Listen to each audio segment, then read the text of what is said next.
welcome to Yogasanas. In this video, we're going to be covering pigeon pose, in Sanskrit known as Kapotasana. Eka means one, pada means foot, and kapota means pigeon. So this pose is a bit of an advanced pose, and it requires sufficient preparatory poses beforehand. Such can be Yogasanas, or cow face pose, or Yogasanas, cobra pose.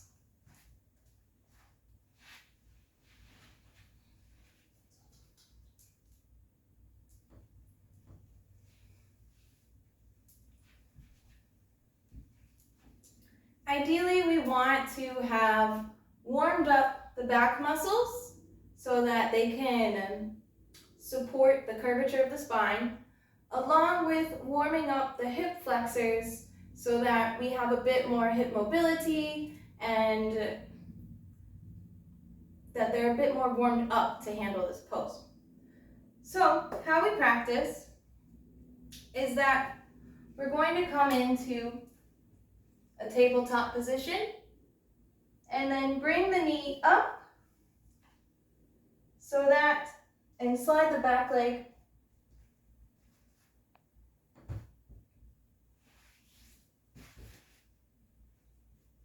so that the foot is in the hips. Right?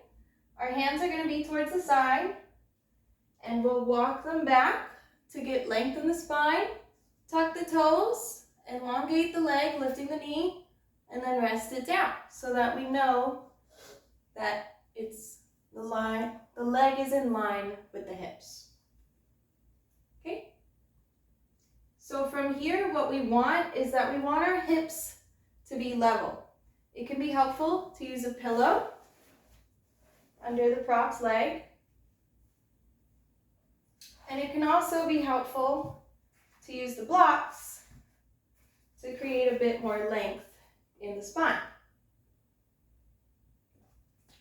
Okay. From here, if we feel comfortable, we can move into sleeping pigeon. So we'll bring the forearms down onto the mat and rest here. The benefits of this pose are that it helps with spinal flexion.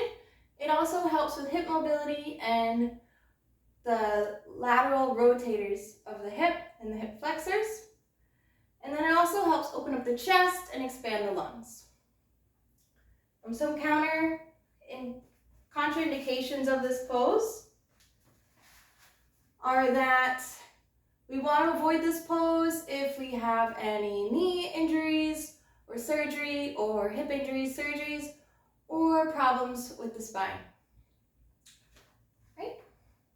To get out of this pose, we'll remove the pillow.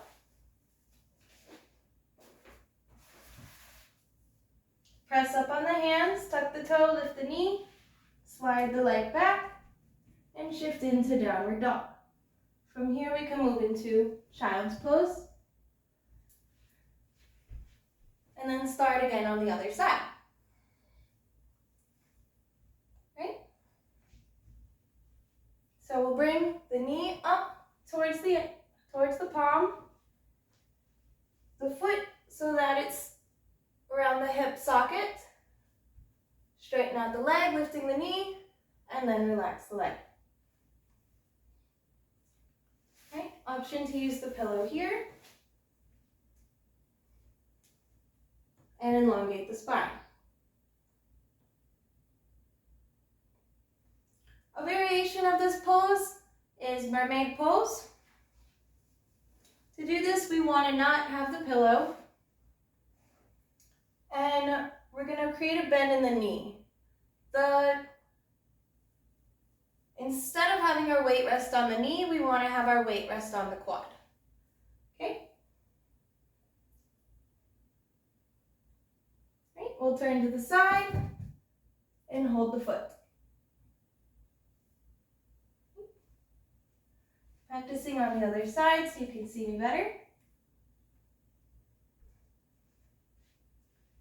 Knee up towards the palm, foot in line with the hip. Straighten out the back leg. We'll rest here. lift up the chest, and then we're going to bend the knee.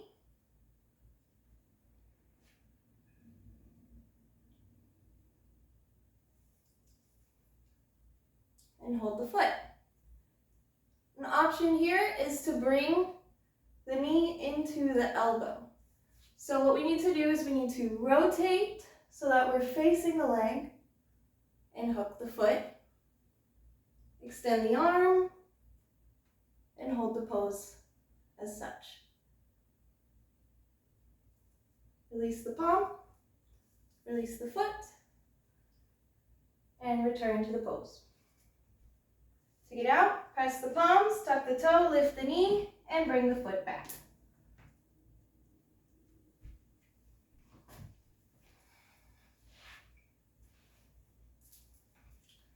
Since this pose requires sufficient preparation of the hip flexors and the glutes, we'll want to do, like I said, a couple preparatory asanas beforehand.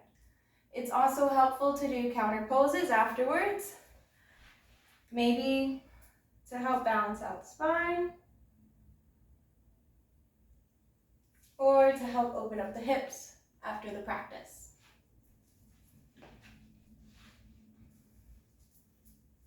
Thank you for taking the time to watch this video. I hope you find it helpful for your own yoga practice. Namaste.